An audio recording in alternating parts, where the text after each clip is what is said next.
It makes me more than frisky. Hey everybody, I'm Mike Levy. We're at Cannondale HQ. We got a very special bike here today.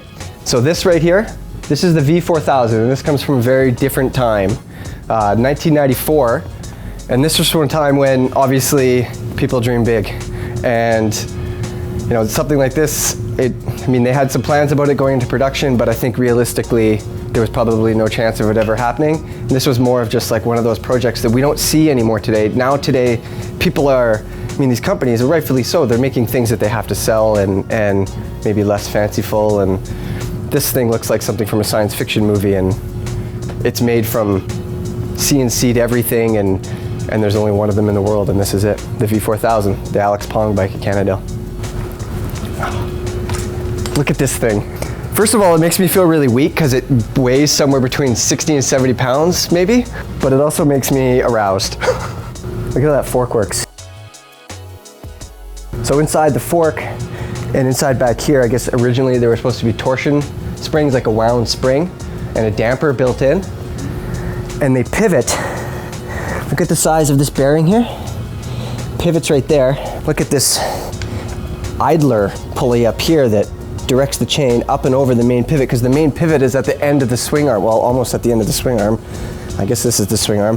So each spoke is machined separately, and then they're held together with these interlocking splines right here, and a bolt runs through, and the wheel is held on.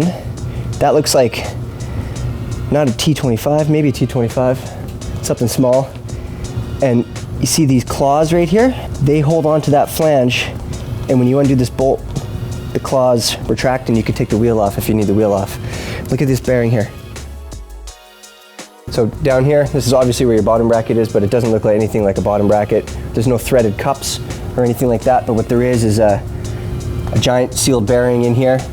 And I mean, it looks like the only limiting factor with Q factor is, I mean, the cranks hitting the tires. Not that you'd ever want it that slim. So originally, Cannondale worked with Alex Pong of Magic Motorcycle to do those original Coda cranks that were pretty cool.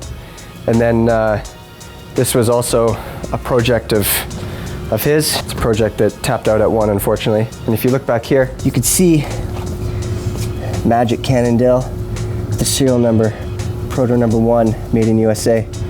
Not for resale, even though I would pay any amount of money for this. Lots of standover. All right, everybody, that was the V4000. Probably one of the most iconic bikes in my memory anyway, even though it never reached production, but a very special bike. Click here to subscribe, click down here to watch more videos.